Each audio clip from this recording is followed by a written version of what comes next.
Se você acha que ter um Airbnb basta somente pagar condomínio, água, luz e internet, você está enganado. Existem outros custos que às vezes você nem percebe que tem e que eu vou te falar agora, que é importante você levar em consideração.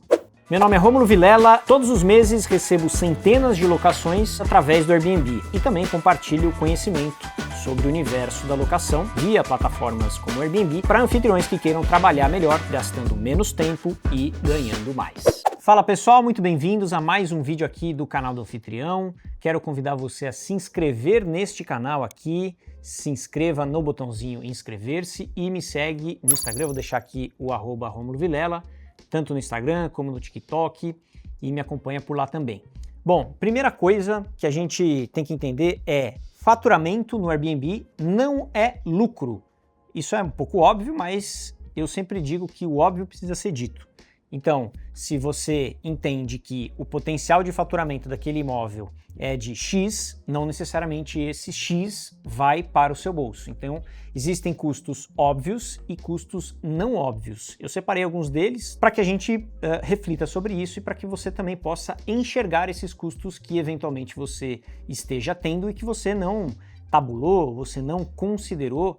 E alguns desses custos não óbvios, eles não necessariamente são um prejuízo, mas sim um gasto de tempo que você tem para fazer certas coisas. Primeira coisa, o atendimento e o suporte ao hóspede é um custo que você tem que não necessariamente você paga em tempo. Então, para você responder mensagens de dúvidas dos hóspedes durante a consulta, autorizações de entrada para o porteiro, né? Seja no aplicativo, seja no e-mail, seja no WhatsApp ou qualquer outro meio que você tenha que demandar tempo para você fazer essa tratativa. Isso também consome tempo. E o fator tempo é uma das coisas que estão bastante presentes na gestão de Airbnb, porque às vezes você não tem custos financeiros exatamente, você tem custos de tempo para fazer algumas coisas. O hóspede que eventualmente já está dentro, ele já fez a reserva, ele está dentro do imóvel, ele também demanda tempo para você lidar com ele lá dentro. Às vezes ele tem uma dúvida na internet, às vezes ele tem uma dúvida ao mexer num eletrodoméstico, entre várias outras coisas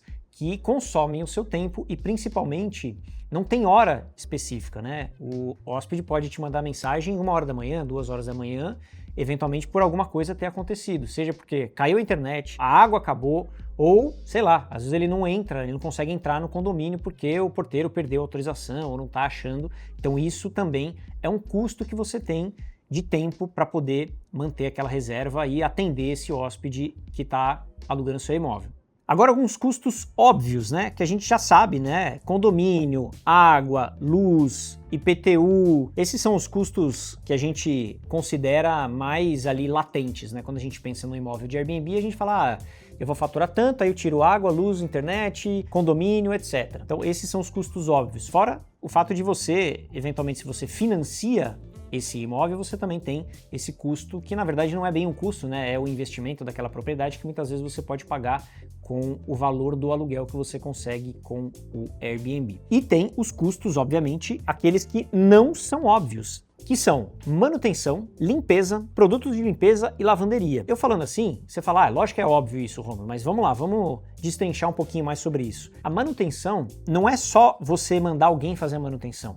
Às vezes é você que faz a manutenção, às vezes é uma coisa tão pequenininha, por exemplo, trocar uma lâmpada, que você vai gastar um dinheiro que você fala, putz, 150, 200 reais para trocar uma lâmpada. Isso pode acontecer, a não ser que você mesmo faça essa manutenção.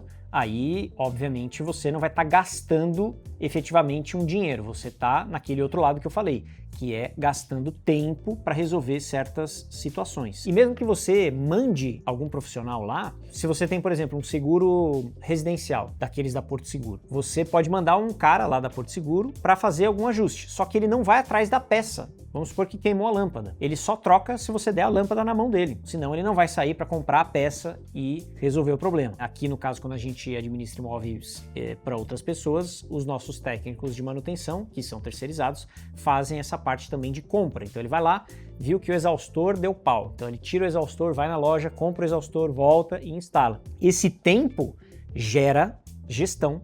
Aí, então, são custos não óbvios e são custos ocultos. A limpeza, às vezes é o anfitrião que faz a limpeza, ou contrata uma diarista, só que quando você tanto faz a limpeza ou contrata uma diarista, você tem outros custos. Você tem custo de produto de limpeza, custos com detergente, bucha, material de limpeza, não só o produto, né, mas a vassoura, esses outros itens ali de limpeza também são custos embutidos. E eu sempre sugiro que a taxa de limpeza que você cobra do seu hóspede, ela abarque todo esse custo de limpeza que você tem, seja você terceirizando, seja você fazendo por conta própria. Muitos anfitriões fazem por conta própria. Ou seja, se você cobra R$150 a taxa de limpeza, esses R$150 tem que cobrir todos os gastos, né, ali com lavanderia, mão de obra, produto de limpeza, sabonetinho, tudo isso tem que estar englobado na sua taxa de limpeza, porque senão você está perdendo ali, a não ser que isso seja intencional, que você saiba disso, e você falar, beleza, eu recolho 150, mas eu tenho um custo de 200. Tudo bem, se você está consciente desse gasto,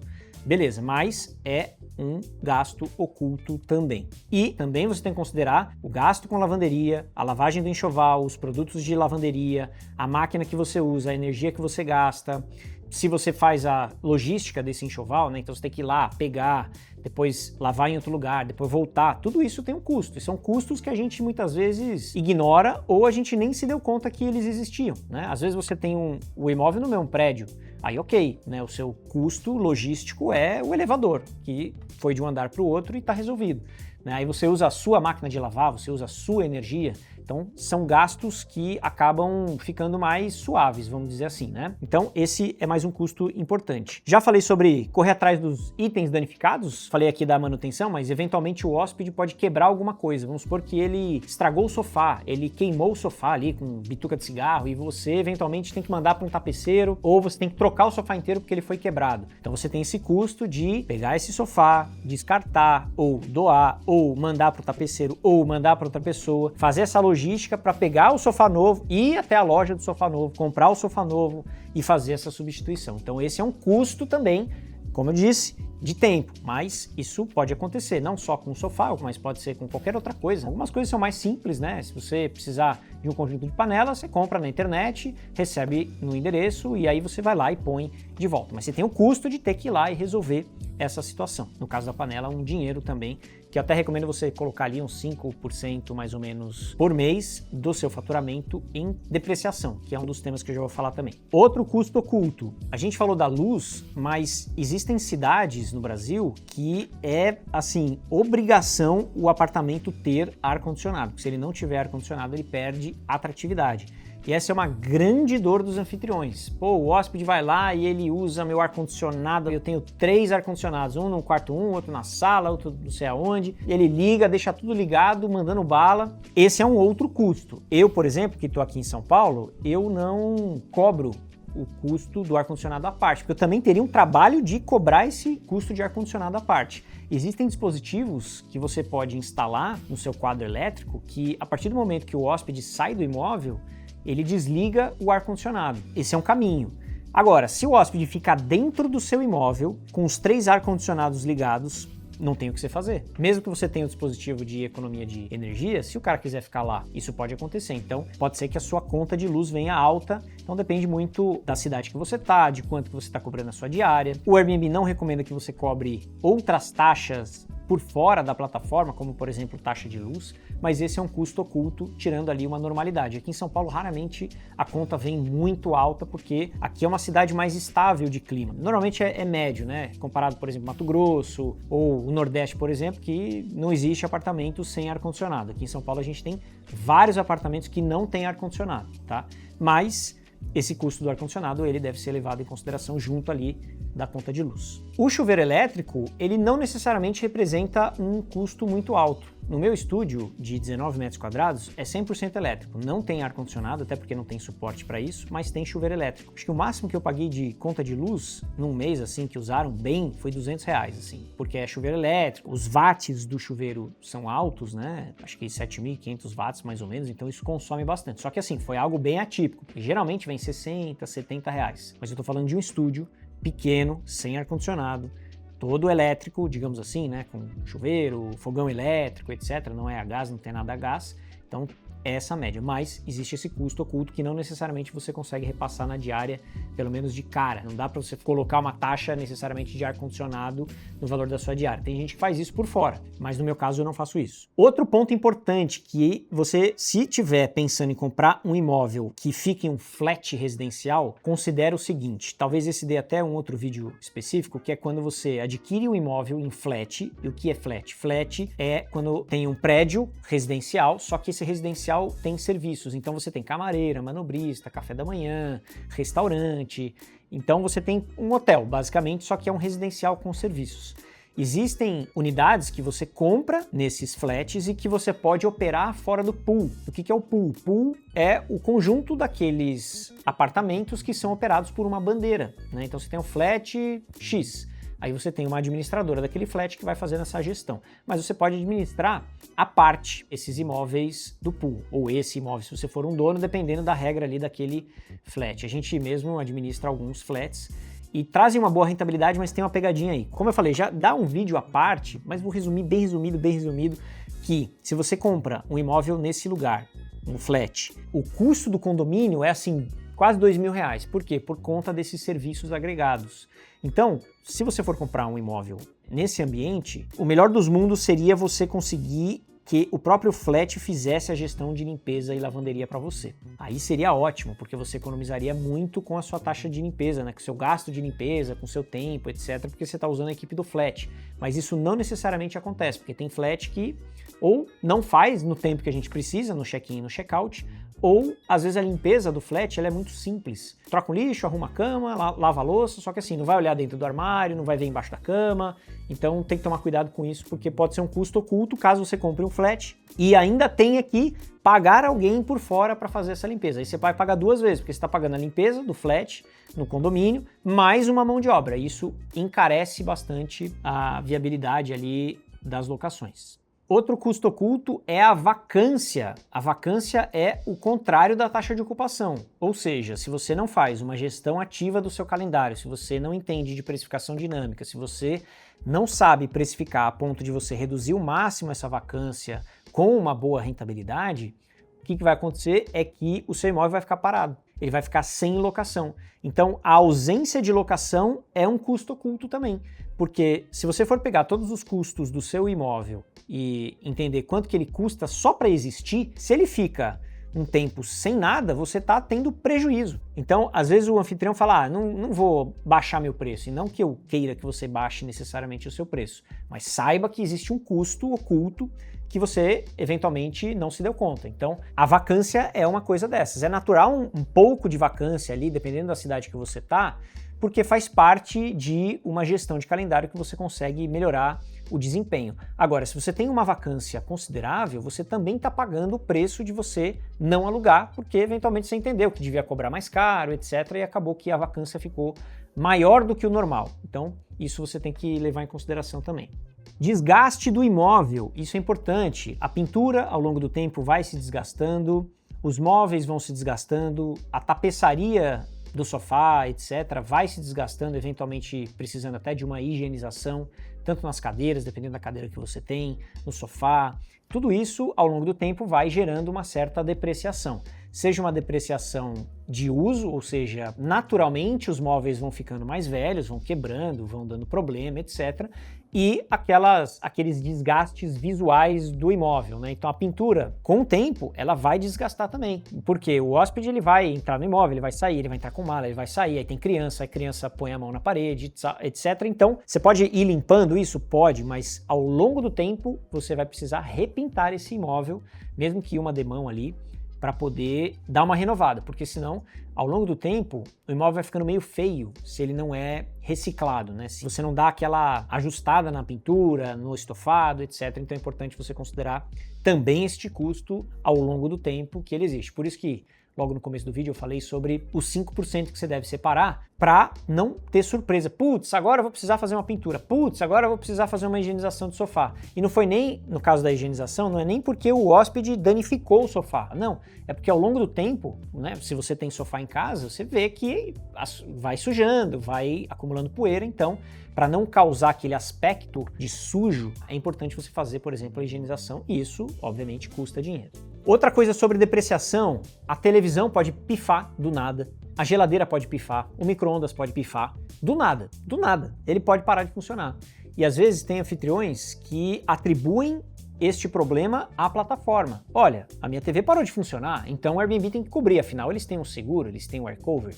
Isso não é verdade. Uma coisa é um dano causado pelo hóspede, outra coisa é algum item parar de funcionar. Assim como na sua casa pode parar de funcionar. O que você vai fazer? Você vai ter que acionar a garantia. Se você tem um seguro residencial, esse seguro não necessariamente vai cobrir aquele eletrodoméstico, a não ser que teve uma pane elétrica que queimou o seu aparelho, aí sim você consegue acionar o seguro. Coisa que o Airbnb não faz, porque o seguro do Airbnb não é um seguro residencial, ele é um seguro contra danos. Se não tem hóspede, ou seja, ele está num período de vacância, não tem ninguém lá dentro, e de repente dá um curto-circuito, o Airbnb não vai pagar, porque ele só vai cobrir danos causados pelos hóspedes. Entendido? Tem gente que acha que o seguro do Airbnb está atrelado a qualquer coisa que acontecer com o imóvel, mas isso não é verdade e, obviamente, isso impacta também nos custos que eventualmente você pode ter. Trocar geladeira, trocar televisão ou mandar arrumar, toda essa parte logística, tira a televisão, manda para lá, fora o tempo que você tem que ficar com o imóvel parado, ou vai ter que pegar uma outra televisão para colocar no lugar, então isso também é um custo que você deve considerar. Isso sem falar na parte de enxoval, travesseiro, colchão, que também ao longo do tempo vai precisar fazer manutenção disso, seja porque o travesseiro ficou muito usado, seja porque o colchão está muito utilizado também, então isso também, junto naquela lógica de depreciação, é importante que você considere, mas não se assuste também, tá, gente? Você fala, nossa, o Romulo agora que ele me desencorajou totalmente de fazer Airbnb e deve dar um puta de um trabalho e tal. Não, eu só antecipei várias coisas, eu só trouxe muitas coisas para que você não se surpreenda com essas questões ocultas, entre aspas, porque no final não é nada oculto, ela tá aí. Eu só tô dando luz para você saber o que acontece, né? Então, como qualquer coisa na vida, né, você tem as coisas legais e as coisas complicadas, as coisas mais chatas, as coisas que precisam de uma organização a mais. Então, dentro de uma dinâmica de aluguel de temporada, eu acredito que eu tenha coberto quase tudo que pode acontecer, dependendo, obviamente, de cada tipo de imóvel, cada tipo de lugar que o seu imóvel tá. Se o seu imóvel tá na praia, por exemplo, ele pode sofrer um desgaste ainda mais agressivo por conta da maresia. Então, depende do cenário e da circunstância que você está. Mas entendendo todo esse cenário antes, você consegue planejar um pouco melhor e não ter surpresas em relação a isso. Se você é anfitrião ou se você quer se tornar anfitrião, eu faço um convite então para você, caso queira entrar em algumas das nossas turmas, eu vou deixar aqui um link da lista de espera, caso você queira fazer parte de alguma delas e aprender a dominar o aluguel de temporada, como anunciar no Airbnb, como criar o seu anúncio, como fazer toda a operação desse anúncio acontecer. Então, clica aqui embaixo. E fazer parte da nossa comunidade também. Muitas coisas que eu estou trazendo aqui, eu trago da comunidade. Comunidade, eu digo, o nosso grupo de WhatsApp de anfitriões. A gente já ultrapassou 1000 membros, juntando os nossos dois grupos, que a gente tem um grupo de gestores e um grupo de anfitriões. Então, pegando essa inteligência coletiva, você vai vendo, putz, isso aqui dá problema, isso aqui evita, isso aqui faz. Então, toda essa inteligência coletiva, eu trouxe alguns pontos aqui, mas caso você queira fazer parte, link na descrição para você estar na nossa lista de espera. Agora, me conta aqui nos comentários quais itens ocultos, quais gastos ocultos eu não comentei aqui nesse vídeo e que você acha importante pontuar para outros anfitriões aqui saberem o que acontece. Coloca aqui nos comentários que eu também quero saber. Espero que tenha gostado desse vídeo. Até o próximo. Tchau!